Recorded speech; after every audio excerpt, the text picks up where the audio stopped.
Bonjour à tous, bienvenue sur la chaîne Explique-moi ça. Aujourd'hui, je vais vous parler du jeu Guédelon le jeu. Donc, c'est un jeu coopératif, idéal pour jouer en famille ou entre amis, et comme ça, on ne peut pas s'engueuler puisqu'on est tous ensemble dans le même bateau.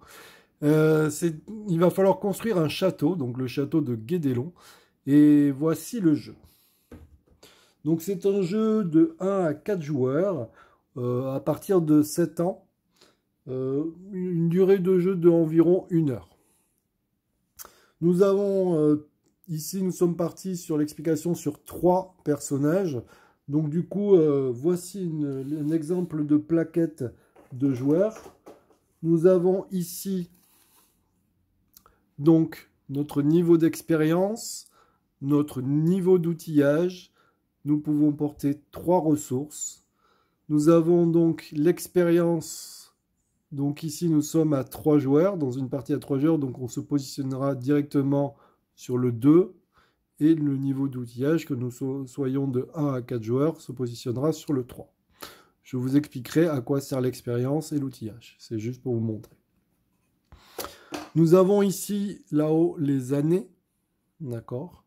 Ici, nous avons le château à construire avec les différentes ressources. Par exemple, ici, il faudra une pierre et une planche.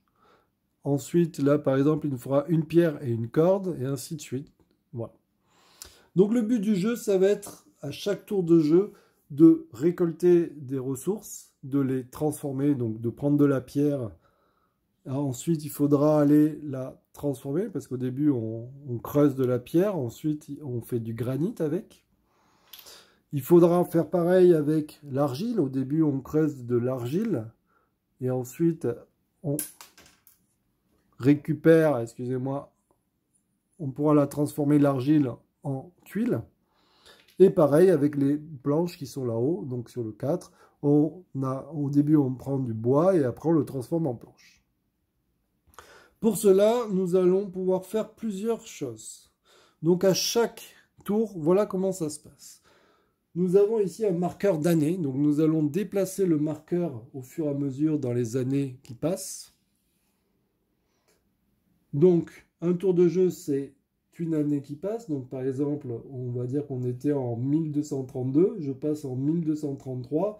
Je regarde à côté s'il y a un petit sac. Vous voyez, celui-là, mais là, il n'y a pas de petit sac. D'accord. Ensuite, on tire une carte. On regarde la carte. Cette carte sert à tout le monde. Donc, la plupart du temps, c'est pour tout le monde. Ou alors, il va falloir choisir un personnage en particulier. Par exemple, il se peut qu'il y ait une carte qui dise monter le niveau d'outillage au maximum d'un des ouvriers. Donc, si vous avez par exemple le blanc qui a déjà utilisé ses outils, ben, vous allez dire c'est le blanc qui va augmenter ses outils au maximum. Là, en l'occurrence, cette carte dit les ouvriers qui produisent de la pierre et du bois pendant ce tour produisent un jeton de plus. Donc ça, c'est pour tout le monde. Elle est là pendant ce tour. Ensuite, on va donc jouer chaque personnage. Les personnages peuvent se déplacer où ils veulent.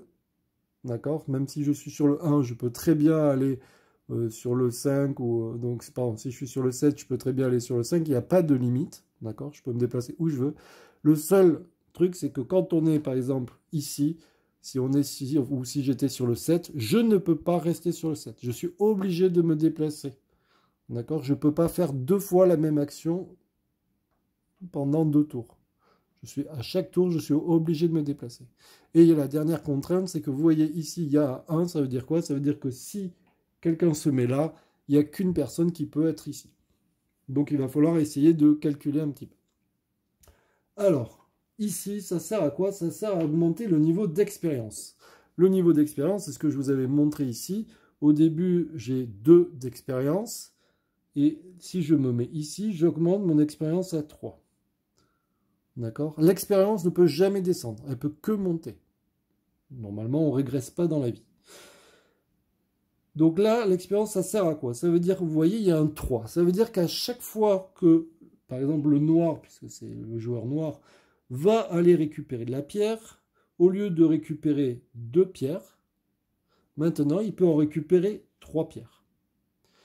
S'il va transformer les pierres. Au lieu de transformer 2 pierres, il pourra transformer 3 pierres. S'il va au château, au lieu de poser, par exemple, 2 objets, donc par exemple une pierre et une planche, il pourrait poser une pierre, une planche et autre chose. Par exemple, une autre pierre ici. Donc il pourrait faire construire plus. Nous avons aussi le niveau d'outillage. Le niveau d'outillage, ben ça par contre, ça s'abîme un outil.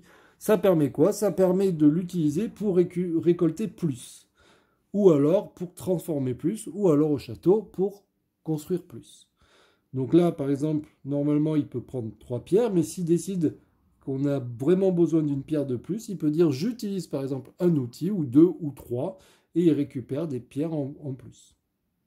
Je vous ai montré, par exemple, là, donc, il veut récupérer 2 pierres, donc il utilise 2 outils pour récupérer donc 3 pierres plus les 2 pierres, et il peut emporter. Donc il peut décider, donc il s'est déplacé, il peut décider de porter 3 pierres, puisqu'il n'y a que 3 emplacements, il ne peut pas en porter plus.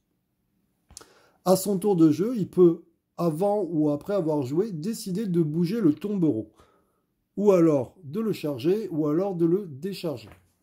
Alors, comment ça marche? Eh bien, à son tour de jeu, il peut dire, je décide, donc le tombereau ici, il décide de dire, je déplace le tombereau d'une case.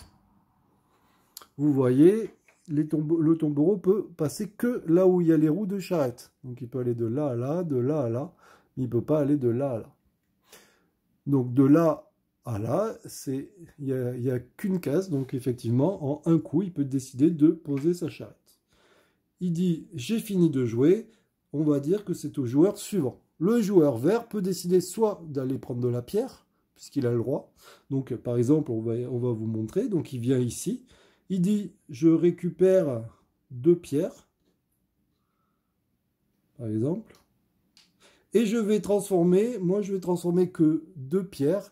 Et je vais utiliser tous mes outils. Donc, je vais décider de... Alors, il n'y en a plus que 4. Donc, je vais décider d'utiliser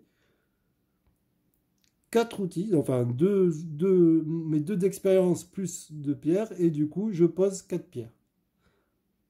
Je récupère une 3e pierre, puisque j'ai encore un emplacement, et je décide, à mon tour de jeu, de charger le tombereau, puisqu'il peut soit le déplacer, soit le charger, ou soit le décharger.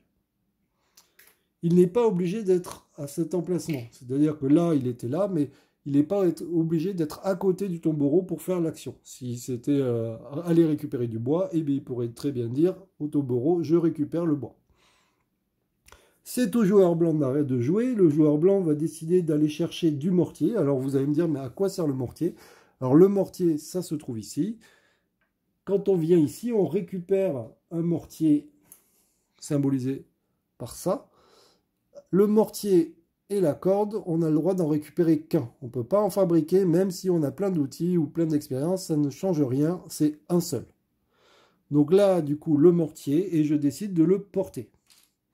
Nous avons fini, alors non, nous n'avons pas fini, puisque le blanc peut décider de bouger la chariote, vous voyez, il n'est pas à côté, il décide de la déplacer, et le tour est fini. Le tour est fini, qu'est-ce qui se passe? On regarde s'il y a des visiteurs à déplacer. Vous voyez, il n'y a pas de visiteurs pour le moment, mais vous allez vite voir ce qui va se passer. Nous changeons donc d'année. Je descends une année. Il y a un petit sac. Le petit sac, c'est quoi? C'est l'arrivée des visiteurs. Les visiteurs, c'est quelque chose qui ne va pas nous plaire. Pourquoi? On tire au hasard dans le sac. Donc là, j'ai un personnage orange. Par défaut, il n'est pas initié. Ça veut dire qu'il n'est pas instruit. Et tant qu'il ne sera pas relevé, donc tant qu'il ne sera pas initié, il ne pourra pas quitter le château. Il va se balader, mais il va rester bloqué au château. Il faudra systématiquement l'initier pour qu'il puisse, quand il arrivera ici, partir du château. Voilà. Je vais vous expliquer plus en détail comment ça marche. Je prends une nouvelle carte. Alors, on avait oublié, mais j'avais oublié de vous le rappeler, mais vous avez vu, on a récupéré la pierre, donc potentiellement, on aurait pu récupérer 2 pierres de plus. Il ne faut pas l'oublier. On tire une nouvelle carte, donc celle-là, par exemple, elle permet d'augmenter l'expérience de 2, si jamais quelqu'un va là-bas, va chez le maître d'œuvre. Donc c'est qu'un seul ouvrier, donc on peut décider, par exemple, donc c'est au tour du noir, le noir va dire, par exemple, moi j'ai vraiment envie d'augmenter mon niveau mon niveau d'arme, donc je vais voir l'expérience, je vais voir le maître d'œuvre pour qu'il me donne de l'expérience. À son tour de jeu, du coup, il monte pas de 1 mais de 2 grâce à cette carte, donc du coup il passe à 4. Maintenant, vous voyez, il est sur 4, il pourra récolter 4 ressources, transformer 4 ressources, construire plusieurs ressources au château, ainsi de suite. Sauf pour, bien sûr, je vous ai dit, le mortier et la corde, ça c'est tout le temps que 1. Et il décide, à son tour, de descendre, de décharger tout ce qu'il y avait sur le tombereau. C'est au vert de jouer. Le vert va décider de, par exemple, aller ici pour transformer les ressources. Donc là, par exemple, il décide de descendre ses ressources. Donc je vous rappelle qu'il avait pris de la pierre. Donc il descend la pierre. Et il décide de transformer. Alors le problème, c'est qu'il y en a 6 et qu'il n'a que 2 d'expérience et 1 d'outil. Donc au maximum, il pourra transformer que 3 pierres. C'est pas grave, il prend 3 pierres et il décide de les charger. Ça ne lui coûte rien de les charger sur lui. Par contre, pour charger les pierres, il faut forcément qu'il soit dans la zone où il y a les pierres. Donc là, maintenant, vous voyez, il a du granit. C'est plus des pierres normales. Là, elles ont été transformées. Donc du coup, c'est pas mal. C'est au joueur blanc de jouer. Il décide d'aller au château pour descendre un mortier. Pourquoi le mortier? Je ne vous ai pas expliqué, mais si vous voulez construire une partie du château, vous voyez, c'est en plusieurs blocs, en plusieurs zones, il va falloir poser un mortier. Et du coup, vous allez avoir un mortier, 2 mortiers, celui-là il va faire cela, celui-là il va permettre de faire cette colonne, ainsi de suite. À chaque fois qu'on posera un mortier, ça nous permettra de transformer, alors je vais le mettre là plutôt ici, puisque je vais récupérer de la pierre, je le pose ici, vous voyez, il y a un petit symbole de sac, ça veut dire quoi? Ça veut dire que systématiquement, on fait venir quelqu'un. Et donc là, on tire au hasard, et c'est un rouge. Il n'est pas initié, il reste ici. Nous avons fini de jouer. Non, le blanc peut décider de bouger le tombereau. Donc il va dire, par exemple, je l'amène ici. Il est vide. Bon, il y a peu d'intérêt, mais c'est pour vous montrer. Nouvelle année. Hop, on descend. Je rappelle. On déplace les personnages suivant leur couleur. Donc là, vous voyez, ils vont au même endroit. Après, ils vont se séparer. Là, le jaune, lui, il part à l'opposé. Et du coup, nouvelle année, on tire une nouvelle carte, on regarde ce que ça fait, et on continue ainsi de suite. Au bout d'un moment, ces joueurs-là, ils vont se séparer. Et c'est très embêtant. Pourquoi? Parce que quand ils sont à un endroit, si on vient ici, on peut les initier. Donc dès que quelqu'un va venir avec un personnage là où se trouve un visiteur, on peut l'initier. Ça veut dire on peut le relever afin qu'il disparaisse à la fin du tour, enfin à la fin du jeu, quand il arrivera au château, il pourra quitter le château. Mais par contre, quand on vient ici, on ne peut pas faire l'action où se trouve le personnage, qu'il soit initié ou non. C'est-à-dire que même si jamais le personnage a déjà été initié, le rouge, si je viens ici, je ne pourrai pas faire cette action parce qu'il y a un visiteur. Donc vous comprenez que les visiteurs vont être pénibles. Nous avons une autre contrainte. Donc je vous ai montré les mortiers pour pouvoir faire ce qui est le château en colonne. Mais il va falloir aussi des cordes. Par exemple, ici, vous voyez, il faut une corde. Donc il me faut du granit, mais il me faut aussi une corde. Effectivement, à l'époque, pour monter les ressources, vous voyez que c'est des étages en fait. Pour monter les ressources, il fallait des poulies. Et du coup, il fallait des cordes. La corde se trouve ici. On peut en prendre qu'une à chaque fois. Et donc du coup, quand on amènera une corde, on la met ici. Vous avez l'emplacement de 4 cordes. Ça veut dire quoi? Ça veut dire que toutes les zones maintenant où il y a une corde, je pourrais le faire si bien entendu le mortier a été posé. Et pareil, je ne peux pas faire d'abord le haut, je suis d'abord obligé de partir du bas, ce qui semble logique, pour monter sur le toit. J'ai à peu près tout expliqué. Maintenant, il reste, donc ça, vous avez compris, les zones que je n'ai pas expliquées. Ici, ça permet sur le 3 de déplacer quelqu'un.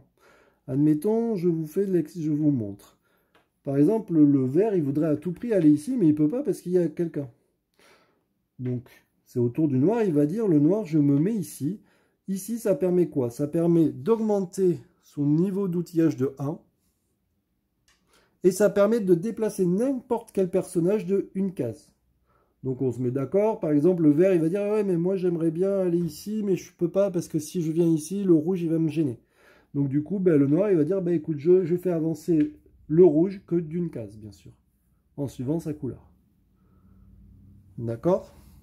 Donc le vert va venir ici, enfin ici pardon, sur le 9. Le 9 ça fait quoi? Ça permet de bouger la chariote non pas d'une case, mais enfin non pas d'une action, mais on peut faire 3 actions du coup avec le tombereau. 3 actions, ça peut être avancer de 3 cases, avancer de 2 cases et charger, ou charger, décharger, bref, 3 actions. Ici, si on vient ici, c'est le forgeron. Le forgeron, lui, vous permet de monter votre niveau d'outillage au maximum. Vous étiez à 0, vous passez à 3. Vous étiez à 2, ça passerait à 3. D'accord? Au maximum. Au fur et à mesure, le jeu va devenir plus compliqué puisqu'il y aura de plus en plus de visiteurs qui vont venir vous embêter. Il y en aura un peu partout. Un conseil, c'est d'essayer de les initier en groupe, effectivement. Ce que je ne vous ai pas dit, mais si jamais 2 visiteurs sont au même endroit couchés, en un coup, si vous venez ici, ça les initie. Pas besoin de... Ça initie les deux. Bien sûr, le noir ne peut pas transformer de la pierre, enfin récupérer la pierre, mais par contre, en un coup, il a initié 2 personnages au lieu de... Si ça avait été séparé, il aurait fallu qu'il aille là, puis là, donc du coup, vous voyez, on perd du temps. Donc l'idéal, c'est de les initier en même temps. Donc du coup, les années vont passer. Si à la fin du jeu, quand on arrive en 1245, tout le château a été révélé, c'est-à-dire qu'on a payé tout, on a réussi à tout payer, et bien du coup la partie est gagnée, vous avez tous gagné. Si jamais il reste des morceaux, vous avez perdu. Voilà, une dernière petite chose, ici, vous voyez, on peut payer soit une tuile, soit un bois, c'est au choix. On n'est pas obligé, ici c'est pareil, c'est soit un bois, soit une pierre. Voilà, écoutez, n'hésitez pas à me poser des questions. Si jamais vous avez des questions, je regarderai sans hésiter pour vous répondre. Je regarde les commentaires à chaque fois. Ici, ça ne sert à rien, c'est l'arrivée des visiteurs. C'est juste le numéro 2, c'est juste l'arrivée des visiteurs. Je vous souhaite bon jeu. N'hésitez pas à vous abonner à ma chaîne. Explique-moi ça. On essaye de la faire vivre. Donc du coup, je vous remercie beaucoup de vous abonner. Et j'essaierai de vous faire découvrir de plus en plus de jeux maintenant. Bonne journée ou bonne soirée à tous. Et bon jeu.